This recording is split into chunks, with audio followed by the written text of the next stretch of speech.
Hey peeps, welcome to a day in my life as a full-time mom. Welcome to the countryside. Datang sa pamati no nga pagmatanim mo kay mga dongtom kay tingog sa mga langgam, sa mga manok. Jadi kita pamati kay layo pa sa marites na noon. Layo sa silingan. Jadi kita paminong nga pagmatanim kay naninong makita, ga green, mga manok na nagbaklay-baklay, mga flowers. Nice sa pamati, stress free kay siya rin siya kasi sa mata. Actually kanina maganda mong area, layo mi sa dalan, layo mi sa mga gapanglabay ng mga motor, sa mga sakyanan. Kung na maglabay diri sa mo, magbaklay ran na sila dahil kung na magtanaw dyan sa likod nga tagya sa kamaisan pero not permanente nga na ay permanente kalabay ng motor. Usually wala giniglalabay mga baklay ran na, di ba? Tsada kay mong palibot, green kaayo, tsada fresh kay ang hangin. Then have you ever seen manok nga wala pa napusa, so ikaw na nagpusa para mabuhay siya. Mag-change na mo ilang cage sa gamay nga tanganan into dako kay para magbakal-bakal na kay kung dili ni mo kuwaon mga hulog ang mga piso.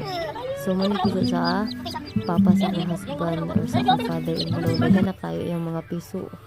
May na lang pag walay sapi na ay dali nga masudan. Ala diyan ka mon. Pag walang-wala na gyud na ay dali ra nga. Ala dili naman ka chicken. Oh, sumuna lang akong anak dili kasi mga chicken favorite pet kay chicken. Ya pong favorite sudanon kay chicken and fish. And kani kalabasa ni siya nga gikuan sa akong lolo kay before pag start na ko dire sa pagpuyo. Pasaka ni sa una among palibot. But because nga nagbarato ang kilo sang humayan mo tong nag-change siya into kamaisan. Dayon nagbarato naman sad ang kilo sa kamaisan mo tong i-change na pud siya into kalabasaan. Then karon kamulo pa sila og tanom, so dry pa kay among palibot, but sa pikas nga side nanay basakan.